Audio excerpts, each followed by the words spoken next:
Hi friends, आप सभी को आपके अपने YouTube channel are math classes पे हार्दिक स्वागत है। मैं रंजन कुमार आज आप सबों के लिए रेलवे के द्वारा पूछे गए प्रीवियस ईयर का मैथ का क्वेश्चन सेट लेकर आया हूं, जो आपके आने वाले एग्जाम के लिए काफ़ी ज़्यादा फायदेमंद है। तो आइए इन सभी क्वेश्चनों का हम यहाँ से रिवीजन स्टार्ट कर दें। आपके स्क्रीन पे जो पहला क्वेश्चन है क्या कह रहा है, यदि किसी वृत्त की त्रिज्या 100% बढ़ा दी जाए तो उसका क्षेत्रफल कितना बढ़ेगा। आपका पहला क्वेश्चन दिया हुआ एक वृत्त दिया हुआ जिसका त्रिज्या कह रहा है कि 100% बढ़ा दे तो ऐसे स्थिति में उसका क्षेत्रफल क्या होगा। तो हम लोग क्या करते हैं, हम लोग क्या जानते हैं, वृत्त का क्षेत्रफल का फॉर्मूला क्या होता है, पाई आर स्क्वायर। जब त्रिज्या बढ़ाएगा तो त्रिज्या में 100% का वृत्त होगा, यानी 100%। जब आर स्क्वायर है इसका मतलब आर दो बार बढ़ेगा, यानी 100% दो बार बढ़ेगा। तो इसके समतुल्य हम लोग इसका एकल बट्टा निकाल लेते हैं डायरेक्ट। तो 100% का समतुल्य बट्टा निकालेंगे, एकल बट्टा निकालेंगे तो ये हो जाएगा आपका 300%। डायरेक्ट आंसर चला आएगा सीधे तौर पे, आसानी से आंसर आपका ऑप्शन नंबर सी है जो इस क्वेश्चन का करेक्ट आंसर हो जाएगा। वैसे हम लोग फार्मूला जानते हैं, एकल बट्टा बराबर क्या होता है, ए प्लस बी, ठीक है। अब देखिए यहाँ पे क्या जानते हैं, ये दोनों बढ़ रहा है तो इसी स्थिति में यहाँ प्लस होगा, A plus B into A B by 100। इस फार्मूला का हम लोग प्रयोग करेंगे, ठीक है। तो यहाँ पे एक ए के जगह पे 100 है तो 100 प्लस 100 200, ठीक है। अब 100 इंटू 100 बाई 100, तो 100 से 100 कैंसिल होगा, 200 और 100 300%। आसानी से आपका आंसर प्राप्त हो जाएगा, जो कि ऑप्शन नंबर सी है जो इस क्वेश्चन का करेक्ट आंसर हो जाएगा। अब बढ़ते हैं अगले क्वेश्चन की तरफ। अगला क्वेश्चन जो आपके स्क्रीन पे है क्या कह रहा है, यदि एक आयत का परिमाप 34 सेंटीमीटर और विकर्ण 13 सेंटीमीटर है तो उसका क्षेत्रफल कितना होगा। एक आयत दिया हुआ है जिसका परिमाप दिया हुआ, तो आयत का परिमाप का हम लोग फार्मूला क्या जानते हैं, 2 इंटू एल प्लस बी बराबर ये क्या दिया हुआ आपका 34। तो यहाँ से एल प्लस बी हम लोग निकालेंगे तो 2 इधर आपका मल्टीप्लाई, इधर आएगा डिवाइड, 34 में 2 से डिवाइड करेंगे 17 चलाएगा। इसको फर्स्ट इक्वेशन मानकर हम छोड़ देते हैं। अब अगला कह रहा है इसका विकर्ण दिया हुआ है, तो आयत का विकर्ण हम लोग क्या जानते हैं, यदि ये आयत है, ये एल है, ये बी है, तो जो विकर्ण होता है क्या है, यहाँ पे एक 90 डिग्री कोण बनता है। आयत का सभी को 90 डिग्री होता है, तो एक समकोण त्रिभुज यहाँ से ये वाला पोर्शन आपका समकोण त्रिभुज बना रहा है। तो विकर्ण है तो विकर्ण बराबर क्या जानते हैं, L square plus B square का अंडर रूट, यानी L square plus B square का अंडर रूट करे, या फिर इधर आपका 13 है तो 13 का स्क्वायर कर देते, 13 69 से 169। तो वैसे स्थिति में पूछ रहा है इसका क्षेत्रफल क्या होगा, तो क्षेत्रफल मतलब एल इंटू बी। तो हम लोग देखिए क्या करते हैं, यदि फर्स्ट इक्वेशन का हम लोग स्क्वायर कर दे, ठीक है, इस इक्वेशन जो पहला इक्वेशन है इसका स्क्वायर करते हैं, तो ए प्लस बी का स्क्वायर यानी एल का स्क्वायर प्लस बी का स्क्वायर प्लस 2 LB बराबर 17 का square 289। L square B square आपका यहाँ पे दिया हुआ कितना लिखा हुआ है 169, तो 169 इधर हम रखेंगे, 2 इंटू एल बी बराबर 289। हमको एल बी का वैल्यू निकालना है, तो एल बी को साइड छोड़ेंगे, एक तरफ करेंगे तो ये प्लस में, उधर जाएगा तो आपका माइनस में, तो इधर जाकर आपका क्या जाएगा सीधे 169, इसमें ये घट जाएगा, तो 0 8 में से 6 जाएगा 2, 2 में से 1 जाएगा ये 120। तो एल बी बराबर सीधे तौर पे 120 में 2 का भाग करेंगे 60 सेंटीमीटर स्क्वायर आपका आसानी से, यानी 60 वर्ग सेंटीमीटर आसानी से आंसर प्राप्त हो जाएगा, जो कि ऑप्शन नंबर डी है जो इस क्वेश्चन का करेक्ट आंसर हो जाएगा आपका। अब बढ़ते हैं अगले क्वेश्चन की तरफ। अगला क्वेश्चन जो आपके स्क्रीन पे है क्या कह रहा है, आपका अगला क्वेश्चन कह रहा है कि किसी आयत का परिमाप 24 सेंटीमीटर है जबकि उसका क्षेत्रफल 32 सेंटीमीटर स्क्वायर है, उस आयत की लंबाई चौड़ाई क्या हो है। तो इसको हम लोग दो तरीका से बना सकते हैं। एक हम लोग क्या कर सकते हैं, इसका ऑप्शन का सहारा ले सकते हैं, ऑप्शन के सहारे आसानी से इस क्वेश्चन का आंसर प्राप्त हो जाएगा। हम लोग यहाँ पर वही काम करेंगे, ऑप्शन से इस क्वेश्चन का आंसर ज्ञात करने की कोशिश करेंगे। आपका परिमाप दिया हो तो परिमाप बराबर क्या जानते हैं, 2 इंटू एल प्लस बी बराबर आपका कह रहा है कि 24 सेंटीमीटर है, ठीक है। तो यहाँ से एल प्लस बी निकालते हैं तो 2 देखिए गुना में इधर आकर भाग हो जाएगा, यानी 24 में 2 का भाग करेंगे 12। पहला इक्वेशन बनाकर छोड़ देते हैं। इसका क्षेत्रफल यानी एल इंटू बी, लंबाई गुना चौड़ाई, एल इंटू बी आपका 32 सेंटीमीटर स्क्वायर, ये सेकेंड इक्वेशन आपका हो जाएगा।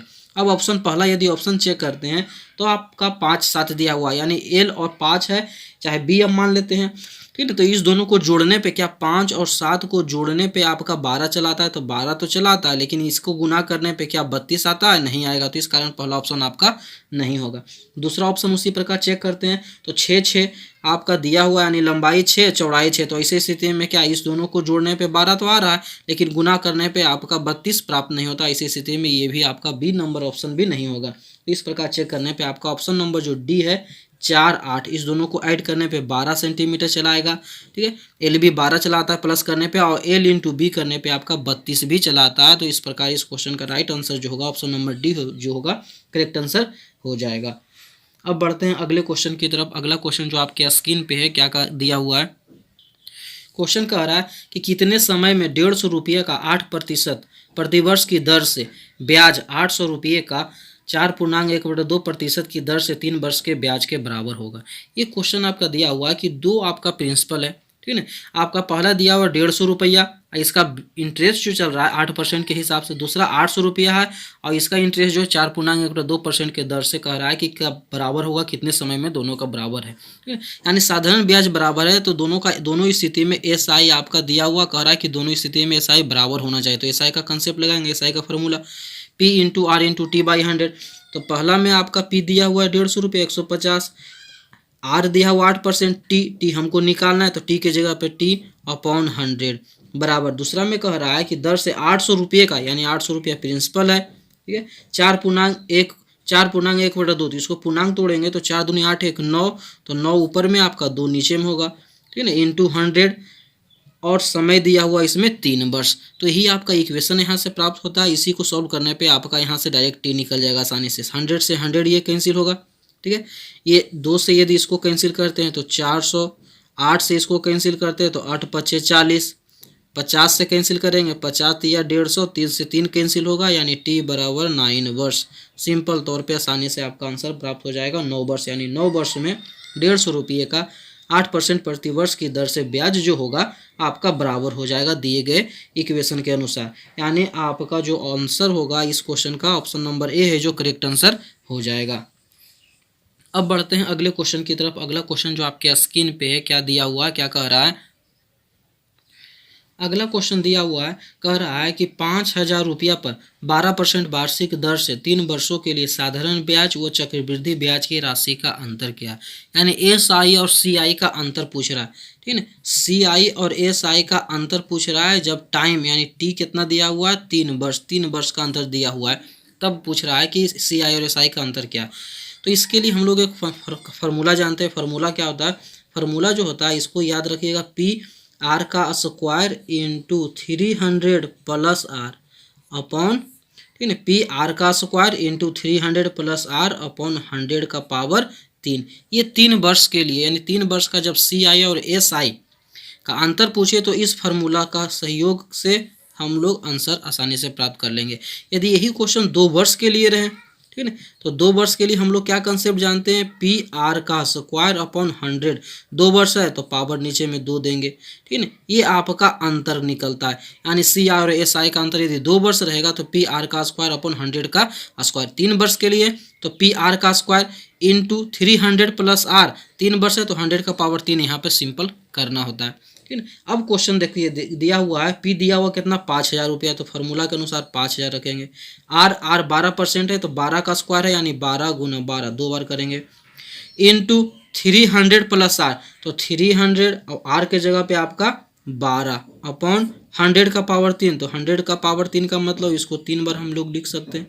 ये क्या होगा आपका किसके बराबर प्राप्त होगा, तो अंतर के बराबर प्राप्त होगा। तो सिंपल तौर पे यहाँ से 2 जीरो से 2 जीरो कैंसिल करेंगे, 50 से कैंसिल करेंगे 50 दूनी 100, 2 से कैंसिल करेंगे 2 छक 12, 4 तिया 12, 4 से कैंसिल करेंगे 25 चौक 100।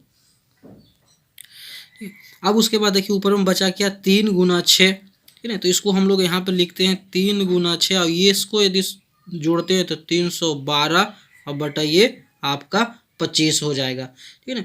यदि सिंपल तौर पे इसको हम डिवाइड करेंगे तो डिवाइड करने के बाद आपका दशमलव में इसका आंसर आएगा, क्योंकि पूरा पूरी तो कटेगा नहीं। तो इसको डिवाइड करने पे और इसको मल्टीप्लाई करने पे 224.64 रुपया आपका आसानी से आंसर प्राप्त हो जाएगा।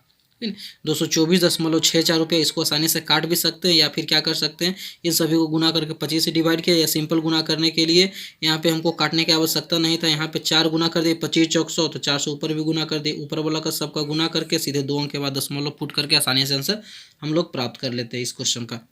और इस क्वेश्चन का correct answer option number D है जो करेक्ट आंसर हो जाएगा। यहाँ पे मेन जो है फार्मूला, इस फार्मूला को हमेशा स्मरण में रखिएगा। 3 वर्ष का पूछेगा तो पी आर का square into 300 plus R upon 100 का पावर 3 वर्ष के लिए होता है, 2 वर्ष के लिए PR का स्क्वायर अपॉन 100 का स्क्वायर। ये क्या है, CIA और SI का अंतर। ठीक है। अब बढ़ते हैं अगले क्वेश्चन की तरफ। अगला क्वेश्चन जो आपके स्क्रीन पे है क्या कह रहा है, एक धनराशि की साधारण ब्याज की 8% वार्षिक दर पर 5 वर्ष और 6 वर्षों में परिपक्वता राशि क्रमशः 1120 रुपये और 1184 रुपये है, मूलधन ज्ञात कीजिए। यानी आपका 6 वर्ष, तो 6 वर्ष में दिया हुआ है, कह रहा है कि 6 वर्ष में वो परिपक्व होकर के कितना हो जाता है, 1184 रुपया हो जाता है। वह राशि जो है 5 वर्ष में परिपक्व होकर के 1120 रुपया होता है। तो इसी से पूछ रहा है मूलधन क्या होगा। तो यहाँ से देखिए 6 वर्ष में इतना होता है, 5 वर्ष में इतना होता है, तो 1 वर्ष का हम लोग निकालेंगे कि 1 वर्ष में कितना रुपया हो जाएगा, 4 6, यानी 1 वर्ष में 1100 यदि 20 रुपया 5 वर्ष में होता है तो 1 वर्ष में इस पर 64 रुपया ब्याज मिला, जो अगले साल यानी छठे वर्ष में यह 1184 रुपया हो गया। यानी 1 वर्ष का ब्याज है 64 रुपया। ठीक है, तो 5 वर्ष का ब्याज कितना होगा, तो 5 वर्ष का यदि हम यहाँ से ब्याज निकालते हैं तो 64 गुना 5, 5 और 20 के 0 हाथ में रहा, 2 6 5 30 और 2 32, यानी 320 रुपया 5 वर्ष का ब्याज होगा। तो ये परिपक्व राशि है, यानी ये जो आपका है अमाउंट दिया हुआ है। परिपक्व राशि मतलब अमाउंट आपका दिया हुआ है। तो इसी स्थिति में इस अमाउंट में से इस ब्याज को हम माइनस कर देंगे तो यहाँ से आपका P निकल जाएगा। तो सीधे तौर पे P निकालेंगे तो ये 1120 माइनस 320 करेंगे तो 0 0 11 में 3 जाएगा 8, यानी 800 रुपया जो होगा उसका प्रिंसिपल होगा। ठीक है, मूलधन होगा। यानी सिंपल तौर पे आंसर जो होगा आपका ऑप्शन नंबर बी है जो इस क्वेश्चन का करेक्ट आंसर हो जाएगा। ये काफ़ी सिंपल क्वेश्चन था। यहाँ पे यहाँ समझने वाली बात ही 6 वर्ष का दिया हुआ था कि अमाउंट जो है परिपक्व राशि का मतलब अमाउंट 1184 रुपया होता है, 5 वर्ष का है 1120 रुपया प्राप्त होता है। 1 वर्ष का कितना हो जाएगा, तो इस दोनों को डिफरेंस करने पे 64 रुपया। 1 वर्ष का जब 64 तो 5 वर्ष का हिसाब यदि करते हैं तो 5 वर्ष में कितना मिलेगा, तो 64 गुना 5 320 रुपया। ये अमाउंट है। अमाउंट बराबर हम लोग जानते हैं P प्लस SI, प्रिंसिपल और SI का योग ये होता है। तो इसमें से यदि SI को माइनस कर देंगे तो आपका डायरेक्ट आसानी से P निकल जाएगा, जो कि ऑप्शन नंबर बी है जो करेक्ट आंसर हो जाता है। अब बढ़ते हैं अगले क्वेश्चन की तरफ। अगला क्वेश्चन जो आपके स्क्रीन पे है क्या कह रहा है, अगला क्वेश्चन दिया हुआ, अगला क्वेश्चन कह रहा है कि रामू शांत पानी में 9 किलोमीटर प्रति घंटा की गति से नाव चला सकता है। उसे धारा की दिशा में जाने की तुलना में धारा के विपरीत दिशा में जाने का दोगुना समय लगता है। धारा की गति ज्ञात करना है, यानी धारा की गति हमको निकालना है। दिया हुआ क्या है, शांत जल में नाव की चाल दिया हुआ है। ठीक है, शांत जल में कितना का स्पीड चलाता है, 9 किलोमीटर। तो नाव की चाल आपका क्वेश्चन में दिया हुआ है, नाव की चाल आपका क्या है, 9 किलोमीटर पर आवर। धारा की चाल निकालना है तो माना धारा की चाल हम लोग यहाँ मान लेते हैं। ठीक है ना, धारा कितना का स्पीड है उसका, x kilometre per hour. x kilometre per hour के स्पीड से धारा चलती है। तो अब यहाँ से सोचिए यदि धारा की दिशा में, यानी धारा की दिशा में तो अनुप्रवाह में, तो धारा की दिशा में जिस ओर नाव नदी में धारा बह रही उसी ओर नाव यदि हम चलाएंगे तो इसी स्थिति में इसके चाल क्या होगा, जुट जाता है, यानी 9 + x हो जाएगा धारा की दिशा में। वही विपरीत दिशा में, यानी धारा इधर बह रही है और नाव हम लोग इधर चला रहे हैं, तो नाव चला रहे हैं तो इसी स्थिति में नाव का चाल क्या होगा, घट जाएगा, यानी 9 - x किलोमीटर ये हो जाएगा। अब यहाँ क्वेश्चन में कह रहा है उसे धारा की दिशा में यानी इस तरफ जाने की तुलना में धारा के विपरीत दिशा जाने का दोगुना समय लगता है, यानी समय इसमें दोगुना लगता है। दूरी वही है तो समय यदि दोगुना लगता है तो समय का कंसेप्ट लगाएंगे, समय का फार्मूला का यूज करेंगे, समय बराबर दूरी बटा 4। यहाँ दूरी सेम है तो दूरी हम लोग मान लेते हैं d, तो दूरी समय बराबर दूरी बटा 4। तो चाल तो आपका धारा की दिशा में ये है और विपरीत दिशा में चलता है तो आपका 9 - x लगता है। तब क्या कह रहा है कि इसके तुलना में इससे धारा के विपरीत दिशा में जाने में दोगुना समय लगता है, यानी इसमें ज़्यादा समय लग रहा है, 2 गुना ज़्यादा समय लग रहा है। तो इक्वेशन को बैलेंस करने के लिए जो कम है उसमें हम 2 से गुना कर देंगे, तो d से d कैंसिल होगा। तो यहाँ से क्रॉस मल्टीप्लीकेशन 2 को इससे गुना करेंगे तो 9 दूनी 18 - 2x बराबर 9 + x। x का हमको वैल्यू निकालना है तो x को एक तरफ करते हैं तो ये -2x उधर जाएगा प्लस, ठीक है, तो यानी 2x + x 3x, 18 में से 9 जाएगा तो 9, तो x बराबर सीधे तौर पे यहाँ से 3 किलोमीटर प्रति आवर हो जाएगा। यानी धारा की चाल जो होगी कितनी होगी, 3 किलोमीटर प्रति आवर की चाल से धारा बह रही, यानी ऑप्शन नंबर सी है जो इस क्वेश्चन का करेक्ट आंसर हो जाएगा आपका। अब बढ़ते हैं अगले क्वेश्चन की तरफ। अगला क्वेश्चन जो आपके स्क्रीन पे है दिया हुआ है क्या कह रहा है कि एक नदी के किनारे सड़क थी, 2 मित्र घूमने निकले तथा स्थान A से चलकर स्थान B पर स्थित मंदिर तक जाकर वापस, यानी जाकर वापस आने, स्थान A से चलकर स्थान B पे। जैसे मान लेते हैं कि आपका स्थान A है और स्थान B आपका इधर है, तो यहाँ से चल करके जाना भी है वापस आना भी। यहाँ पे क्या है, कह रहा है क्वेश्चन के अनुसार मंदिर है, यानी जा करके वापस आना है।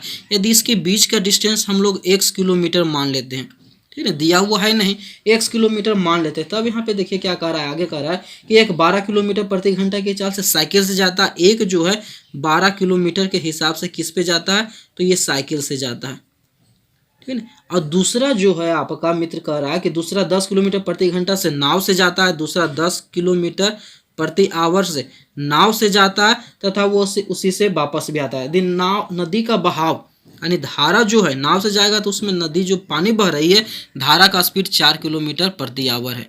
तो वैसे स्थिति पूछ रहा है कि कौन पहले पहुंचेगा। अब जो साइकिल से दोस्त जा रहा है तो इसका हम निकालते हैं, तो जाने में इसको समय हम कितना लगेगा, तो दूरी समय बराबर दूरी, तो दूरी तो x है बटा चाल, दूरी बटा चाल x बटा 12 किलोमीटर प्रति आवर से जा रहा है, तो समय इसको लगेगा इतना जाने में। और फिर वापस आने में क्वेश्चन कर रहा है कि जाता भी है और वापस आता है, दोनों दिशा में ट्रेवल करता है सेम स्पीड से, तो जाने में भी x बटा 12 समय लगेगा, आने में भी x बटा 12। तो इसका सीधे तौर पर एलसीएम निकालेंगे 12, x जोड़ेंगे 2x बटा 12 यानी x बटा 6 आवर का उसे समय लगेगा साइकिल वाला को, ठीक है। अब यदि नाव से जाता है तो नाव से जाने में देखिए 10 किलोमीटर प्रति आवर से नाव जाता है, यदि धारा की दिशा में जाएगा तो धारा की दिशा 4 है, तो धारा की दिशा में जाएगा तो इस स्थिति में धारा का जो नाव का स्पीड होगा बढ़ जाएगा, यानी 10 + 4 हो जाएगा, यानी 14 हो जाएगा। लेकिन जब वो उधर से वापस लौटेगा तो धारा के विपरीत दिशा में, तो पानी नाव को क्या करेगा, पीछे धकेलेगा मतलब 4 किलोमीटर उसका नाव का जो स्पीड है घट जाएगा, 10 में से 4 जाएगा 6। तो ऐसे स्थिति में इसका एलसीएम निकाल दे, 14 और 6 का एलसीएम 42, ठीक है, 14 तिया 42, 3x 6 सते 42, ठीक है, 7 3 10 x बटा 42 आवर का उसे समय लगेगा। तब कह रहा है कि कौन पहले पहुंचेगा, यानी जिसका समय कम होगा वही पहले पहुंचेगा। तो इस दोनों में हमको तुलना करना है कि किसका समय कम है। यहाँ आपका साइकिल वाला का x बटा 6 आवर है, यहाँ आपका जो नाव से जाता है वापस आता है 10x बटा 42 आवर है। तो तुलना कैसे करेंगे, यदि इसका डिनोमिनेटर हमको सेम प्राप्त हो जाए तो इस स्थिति में हम आसानी से ज्ञात कर सकते हैं कौन ज़्यादा स्पीड से गया है, किसको ज़्यादा समय लगा, किसको कम समय लगा, ठीक है। तो बराबर करने के लिए 42 है तो 6 को यदि 7 से गुना करते हैं तो न्यूमरेटर डिनोमिनेटर दोनों में सेम अंक से गुना करेंगे, यानी अंश हर दोनों में गुना करेंगे, तो ये हो जाएगा आपका 7x बटा ये 42 और इधर आपका 10x बटा 42। तो इस दोनों में देखिए किसको कम समय लगा है, तो 7x बटा 42 वाले को, यानी साइकिल ई किसका है, तो साइकिल वाले का, साइकिल वाले को कम समय लगा, यानी सबसे पहले कौन पहुंचेगा, तो सबसे पहले ए पहुंचेगा, ठीक है ना। सबसे पहले सॉरी ए नहीं, सबसे पहले कौन जाएगा, तो साइकिल वाला, साइकिल से जाने वाला पहुंचेगा, यानी ऑप्शन नंबर बी है जो इस क्वेश्चन का करेक्ट आंसर हो जाएगा। साइकिल से जाने वाला सबसे पहले जा करके वापस आएगा, ठीक है। अब बढ़ते हैं अगले क्वेश्चन की तरफ। अगला क्वेश्चन जो आपके स्क्रीन पे है क्या कह रहा है, अगला क्वेश्चन जो आपके स्क्रीन पे है क्या कह रहा है, एक नाव नदी के बहाव के साथ साथ कोई दूरी चलने में 3 घंटे का समय लेती है और नदी के बहाव के विपरीत यही दूरी चलने में 9 घंटे का समय लेती है। शांत जल में यदि नाव की चाल 4 किलोमीटर प्रति घंटा, तब धारा का वेग क्या है, यानी नाव की चाल हमको दिया हुआ है, ठीक है। किसका चाल दिया हुआ, नाव की चाल आपका कह रहा है क्वेश्चन के अनुसार कि 4 किलोमीटर पर आवर है। तब पूछ रहा है धारा की वेग क्या होगा, धारा की चाल क्या होगा, तो धारा की चाल हम लोग मान लेते हैं x किलोमीटर प्रति आवर। अब देखिए क्वेश्चन को समझिए अच्छी तरीके से। कह रहा है कि नदी के बहाव के साथ मतलब अनुकूल दिशा में, जिस ओर पानी बह रहा है उसी दिशा में जाएंगे तो जाने पे क्या होगा, दोनों का चाल जुट जाएगा, नाव की चाल प्लस धारा का चाल जुट जाएगा। तो कह रहा है कि कोई दूरी चलने में 3 घंटा का समय लेगा। दूरी क्या है, दोनों स्थिति में सेम रहेगा, तो दूरी का हम फार्मूला का यूज करेंगे, दूरी बराबर चाल गुना समय। तो चाल क्या हो जाएगा, जब नाव के दिशा में जाएगा, सॉरी धारा के दिशा में जाएगा तो दोनों का चाल क्या हो जाएगा, जुट जाएगा, 4 + x। इसको जाने में कितना समय लगता है, 3 घंटा का समय लगता है। तो 3 घंटा में कितना दूरी, ये चाल हो गया, 3 घंटा में कितना दूरी तय करेगा, तो चाल बराबर दूरी बराबर चाल गुना समय। दूरी बराबर क्या होता है, ये चाल है और गुना समय। ये जो है कह रहा है कि सेम दूरी तय करता है, कब, वही दूरी को तय करता है कब, जब वो विपरीत दिशा में चलता है। तो विपरीत दिशा में चलने पे पानी है जो नाव की चाल को धीमा कर देगा, यानी उसी स्थिति में विपरीत दिशा में जाने पे आपका 4 - x किलोमीटर पर आवर की स्पीड से नाव चलेगी और उसको उस दूरी को तय करने में कितना समय लगता है, तो 9 घंटे का समय लगता है। दूरी दोनों में सेम है, दूरी कह रहा है कि वही दूरी है, तो दूरी बराबर चाल गुना समय, दूरी बराबर चाल गुना समय। 3 से कैंसिल कीजिए इसको, 3 × 3 = 9।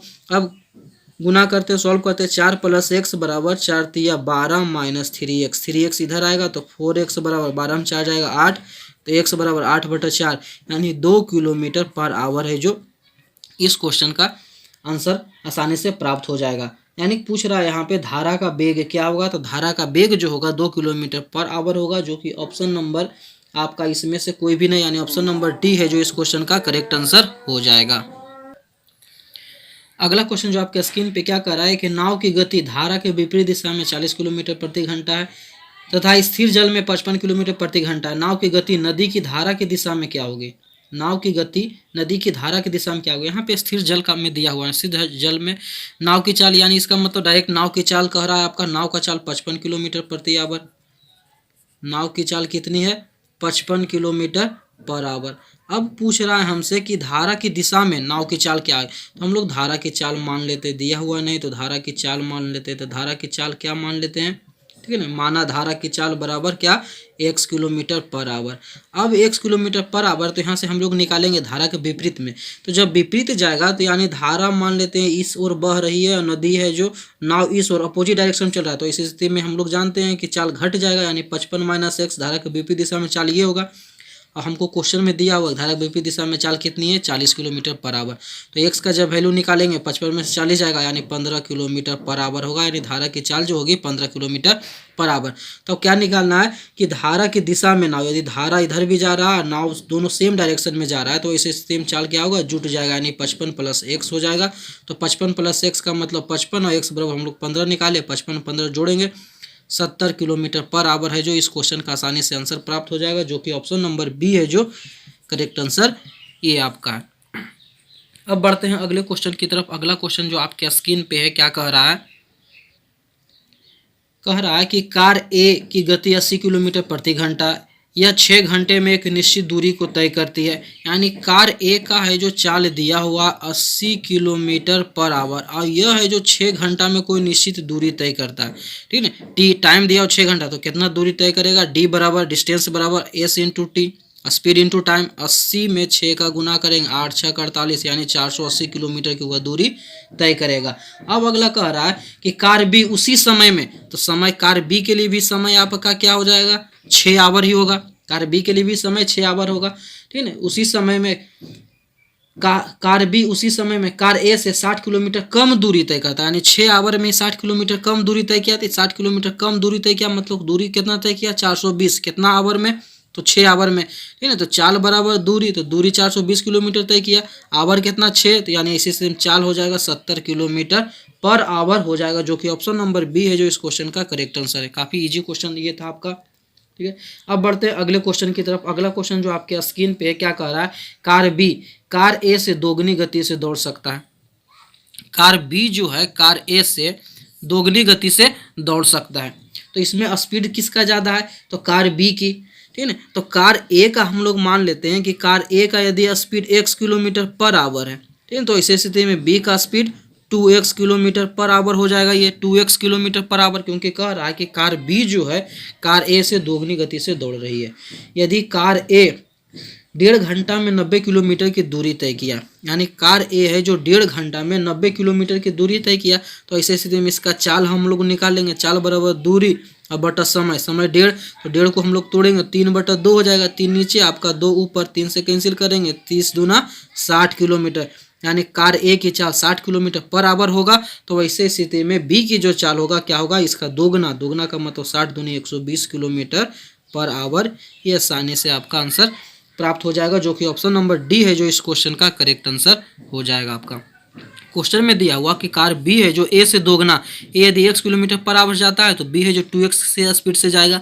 अब ए के बारे में दिया हुआ था कि कार ए है जो 90 किलोमीटर की दूरी 1.5 घंटा, 1.5 घंटा मतलब 1/1/2, तो इसको तोड़ेंगे तो 3/2, तो चाल बराबर क्या जानते हैं, समय बराबर चाल बराबर दूरी, तो दूरी 90 है और समय आपका 3/2 है, तो 3 आपका 2 ऊपर चलाएगा, 3 से कैंसिल करेंगे 90, यानी 30 दूना 60 किलोमीटर। जब कार ए की चाल 60 आया तो बी का 60 दूनी 120 किलोमीटर, आसानी से आपका आंसर प्राप्त हो जाएगा। अब बढ़ते हैं अगले क्वेश्चन की तरफ। अगला क्वेश्चन जो आपके स्क्रीन पे है क्या कह रहा है, परवेज शहर ए का रहने वाला है और गौतम शहर बी का रहने वाला है। यानी मान लेते हैं जैसे ये आपका ए शहर ये हुआ और आपका यहाँ पे आपका इस साइड में आपका बी शहर है, तो इधर आपका परवेज रहता है ए में और बी में है जो गौतम रह रहा है, ठीक है ना। अब कह रहा है, आगे कह रहा है कि वे एक ही समय में एक ही मार्ग से एक दूसरे के कस्बों की ओर अपनी यात्रा शुरू करते हैं, यानी परवेज इधर की ओर रवाना होता है, गौतम ए की ओर रवाना होता है। वे रास्ते पर कहीं मिलते हैं, मान लेते ये पॉइंट पे दोनों मिल गए, यानी परवेज इधर से जाने में मिल गया और गौतम है जो उधर से आ रहा था, तो यहाँ पे आपका दोनों मिल जाता है, ठीक है ना। अब कह रहा है आगे कि वे रास्ते पर कहीं मिलते हैं और अपनी यात्रा जारी रखते हैं, मिलने के बाद भी यात्रा जारी रखते हैं। गौतम से मिलने के बाद गौतम से कौन मिला, तो परवेज है जो इधर चला जाकर के यहाँ पे गौतम से मिल गया। तो गौतम से मिलने के बाद परवेज को अपने गंतव्य स्थान पे पहुँचने में, यानी इसको यहाँ पहुँचने में 16 घंटे का समय लगा, और इसको फिर आगे कह रहा है जबकि गौतम को परवेज से मिलने के बाद इधर पहुँचने में कितना घंटा का समय लगा, 4 घंटे का समय लगा, ठीक है। परवेज ने 40 किलोमीटर पर आवर के स्पीड से अपना दूरी तय किया और गौतम कह रहा है कि तो गौतम की चाल 4 किलोमीटर प्रति घंटा में ज्ञात कीजिए। इसका चाल क्या, तो इसका चाल क्या मान लेते हैं, x किलोमीटर प्रति आवर। ये क्वेश्चन देखने में जितना लंबा है इसका सॉल्यूशन उतना इजी होगा। इसके लिए सिंपल फार्मूला है, क्या कंसेप्ट ये है कि यदि कोई दो व्यक्ति एक ही समय पे दो अलग अलग स्थानों से एक दूसरे की ओर चलते हैं और किसी स्थान पे मिलने के बाद भी अपनी यात्रा जारी रखते हैं, ठीक है, तो वैसे स्थिति में उनके जो मिलने का समय है कि यानी उनको चाल का अनुपात जो होता है, यानी जो समय दिया रहता है जैसे T1 minus T2 upon T1, यानी समय दूसरे के द्वारा, जो दो व्यक्ति है तो दूसरे के द्वारा लिया गया समय अपन पहले व्यक्ति के द्वारा लिया गया समय का अंडर रूट, यह जो बराबर होता है किसके, S1 अपॉन S2 के बराबर होता है, यानी पहले व्यक्ति के चाल अपन दूसरे व्यक्ति के चाल के अनुपात के ये बराबर होता है। ये फार्मूला होता है, इसी के सहारे ये बनेगा।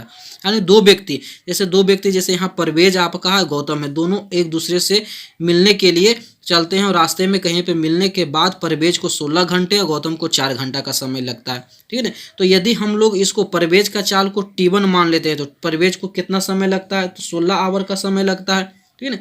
तो ये हो जाएगा आपका 16, और गौतम इधर चलता है तो इसको कितना समय लगता है, 4/16 जो बराबर होगा S1, यानी परवेज को हम लोग माने हैं T1 परवेज के लिए, तो S1 कितना हो जाएगा 40 अपॉन S2 बराबर x, 4 से कैंसिल करेंगे 4, तो 1/4 का रूट अंडर निकालेंगे तो 1/2 बराबर 40/x।